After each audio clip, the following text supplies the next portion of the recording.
So thank you guys, thank you so much for 102 subscribers guys. मैं आप लोगों की वजह तक से ही यहाँ पर पहुँच पाया। अगर आप लोग ना होते तो मैं यहाँ तक ना पहुँचता। और thank you you all for your support guys. इसकी एक बहुत जल्दी Q&A वीडियो आएगी, तो आप जल्दी से इस वीडियो को नीचे अपने सारे आंसर वो क्वेश्चन पूछ लो। अगली वीडियो में उसको बताऊँगा। तो गाइज चलिए अपनी वीडियो को स्टार्ट करते हैं। और हाँ गाइस, आप ना इस वीडियो को नीचे मेरी Q&A वीडियो के बाद जो वीडियो मैं डालूँगा उसका टॉपिक भी ज़रूर से दीजिएगा, ठीक है। तो चलिए स्टार्ट करते हैं। गाइस आप सोच रहे होगे वीडियो है किस चीज़ पर भाई, रुको ज़रा सब्र करो। गाइस जैसा हमने मेरी पिछली वीडियो देखी हॉरर स्टोरी वाली, उससे बहुत गंदे व्यूज़ आए। हाँ गाइस प्लीज़ इसमें व्यूज़ बढ़ा दो और कमेंट ज़रूर करना। हाँ तो जैसे मेरी पिछली हॉरर स्टोरी थी, आज भी मैं वैसे ही आपको एक हॉरर स्टोरी सुनाऊंगा इंशाल्लाह। तो चलिए शुरू करते हैं। तो गाइस एक बार ना एक होटल में एक, किसका नाम रखूं एक बार ना गाइस कुछ करता हूँ, रुक जाओ। हाँ तो गाइस एक बार ना एक होटल में एक मोहिनी नाम की लड़की रहती थी। उसको स्कूल जाना बिल्कुल नहीं पसंद था। वो होटल में थी और स्कूल में हाँ, उसको स्कूल जाना बिल्कुल नहीं पसंद था। वो कुछ ना कुछ बहाने कुछ ना कुछ बहाने बनाती थी और स्कूल नहीं जाती थी। एक दिन उसकी मम्मी ने कहा कि आज तुम्हें स्कूल जाना है। फिर उसने कहा कि नहीं मम्मी, नहीं। फिर उसकी मम्मी ने एक आइडिया आया। उसकी मम्मी ने कहा कि अगर तुम स्कूल चली गई तो जो तुम चाहोगी मैं वो करूँगी पूरे दिन भर आज। लेकिन जो मम्मी कहती है वो करती तो है नहीं। ब्लूपर दे दिया मतलब स्पॉइलर दे दिया अपनी आगे वाली स्टोरी का। तो गाइस फिर वो स्कूल चली गई। वो दिन भर स्कूल में बहुत खुश रही कि आज तो मेरी जो मर्जी होगी मैं वो करूँगी। मैं केक खाऊँगी बाहर से मंगवा के, मैं बहुत महंगी चीज़ खरीदूँगी, ड्रेस खरीदूँगी। लेकिन फिर जब वो घर आई उसने तुरंत ही अपनी मम्मी से कहा मम्मी मुझे एक नई ड्रेस चाहिए। मम्मी ने कहा पहले नहा के आ। फिर उसने कहा ठीक है मम्मी नहाने जा रही हूँ मैं। लेकिन उसको स्कूल में ना सर दर्द बहुत हो रहा था क्योंकि स्कूल जाने की बिल्कुल आदत नहीं थी। और फिर ना वो नहाने चली गई। फिर जब वो नहा रही थी ना, बाथरूम में किसी की आवाज़ आई, स गाइस बगल में कोई नहीं है प्लीज़। गाइस अगर पीछे कोई मेरे दिखे ना बता देना। यहाँ पर भी कोई नहीं है ना गाइस, अगर कोई दिखे ना मेरे पीछे तो मुझे जरूर। ये क्या है लाल हटाइयो कपड़ा है। हाँ तो गाइस क्या हो रहा था गाइस, मुझे डर लग रहा है। हाँ तो क्या हो रहा था, स आवाज़ आ रही थी। अरे मैं क्यों डर रहा हूँ, मेरे साथ तो मेरा अल्लाह है। सी आवाज़ आ रही थी। फिर उसने इग्नोर किया, चलो बाहर से कुछ आ रही होगी। फिर थोड़ी देर जब वो नहा रही थी उसके के बाद फिर से वही आवाज़ आई, स। इस बार उसने ठान लिया कि मैं जल्दी से नहा के बाहर जाके देखूँगी कि हो क्या रहा है। उसने जल्दी से नहा धो लिया, लेकिन उसको याद आया कि उसकी मम्मी तो आज उसकी बात सुनेंगी। फिर उसने अपनी मम्मी से कहा मम्मी अब मुझे ड्रेस चाहिए। उसकी मम्मी ने कहा पहले जा कूड़ा बाहर फेंक के आ। फिर वो कूड़ा बाहर फेंक के आई। फिर उसने अपनी मम्मी से कहा मम्मी अब मैं कुछ नहीं सुनाऊँगी, अब मेरी जो मर्जी होगी वो करूँगी। मम्मी ने कहा ठीक है लेकिन एक शर्त है। उसने कहा क्या, अब तुझे रोज़ स्कूल जाना पड़ेगा और बड़े होकर तू हॉस्टल जाएगी। फिर उसने कहा कि मोहिनी ने कहा हाँ ठीक है। फिर उसकी मम्मी ने उसको ड्रेस दिला दी, ठीक है। फिर ना वो बड़ी हो गई। फिर उसकी मम्मी ने फिर उसकी मम्मी मोहिनी से कहती है, फिर मोहिनी की मम्मी मोहिनी से कहती है कि जैसा कि मैंने बचपन में तुमसे कहा था कि अगर तुम रोज़ स्कूल जाओगी और हॉस्टल भी जाओगी तभी मैं तुम्हें सारी ड्रेस दिलाऊंगी, तो तुम जाओगी हॉस्टल। तो फिर मोहिनी ने कहा हाँ मैं बिल्कुल जाऊंगी। फिर लेकिन उसको अकेले डर भी लग रहा था धीरे धीरे। आप मुझे पता है आपको बहुत गंदा लग रहा है माइक अब उसको बहुत डर लग रहा था। लेकिन फिर उसने हिम्मत जुटा के कहा कि भूत तो कुछ नहीं होते, हम चले जाएंगे। फिर वो चली तो गई हॉस्टल, लेकिन उसका रूम नंबर 13 था। अब जैसा कि तो आपको पता है कि इंडिया के लोग मानते हैं, हम नहीं मानते। इंडिया के लोग मानते हैं कि 13 नंबर अनलकी नंबर है, लेकिन ऐसा वैसा कुछ नहीं होता। मैं ये सिर्फ स्टोरी बना रहा हूँ गाइस, ऐसा कुछ नहीं होता, ठीक है। तो ना वो अपने उसका रूम नंबर 13 था। उसने सोचा अरे यार ये तो सिर्फ नंबर है। फिर वो अंदर गई।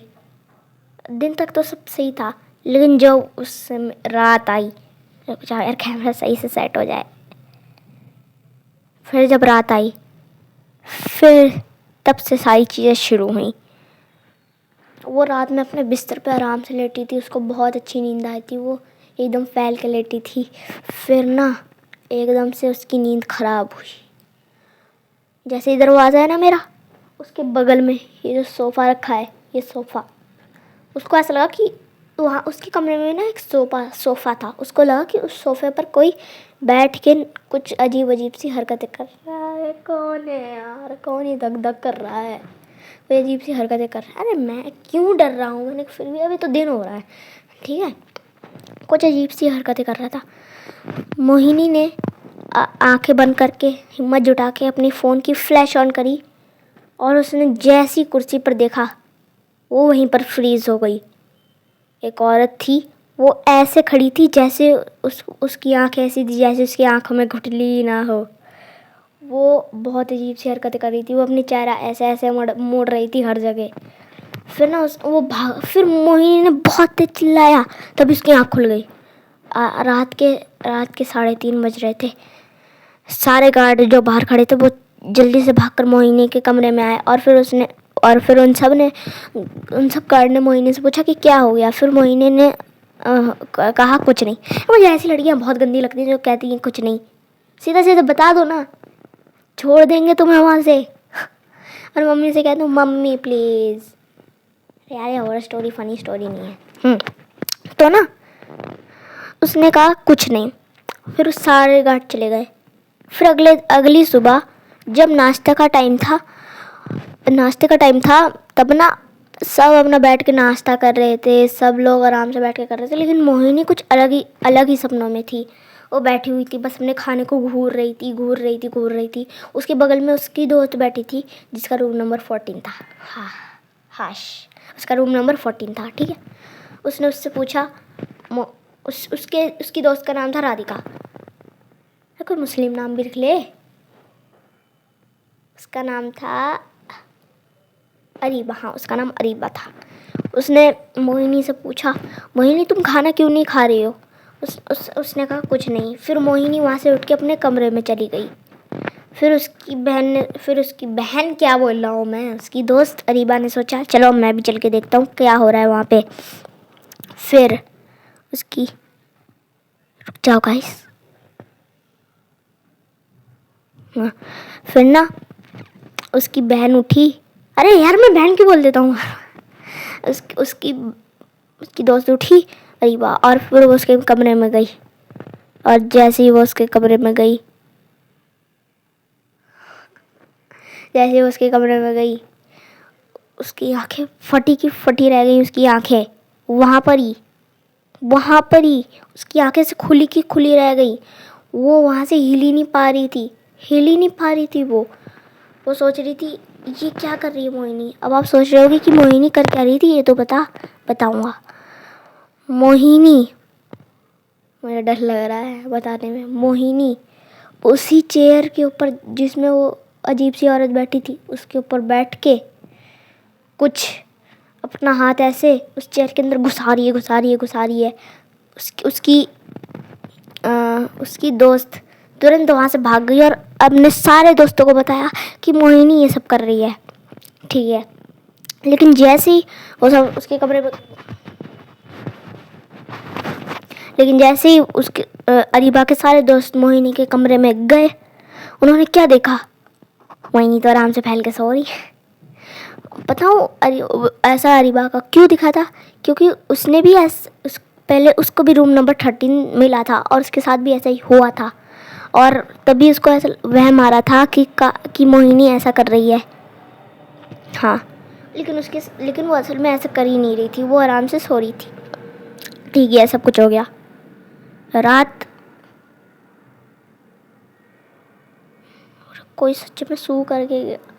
सू फिर ना रात में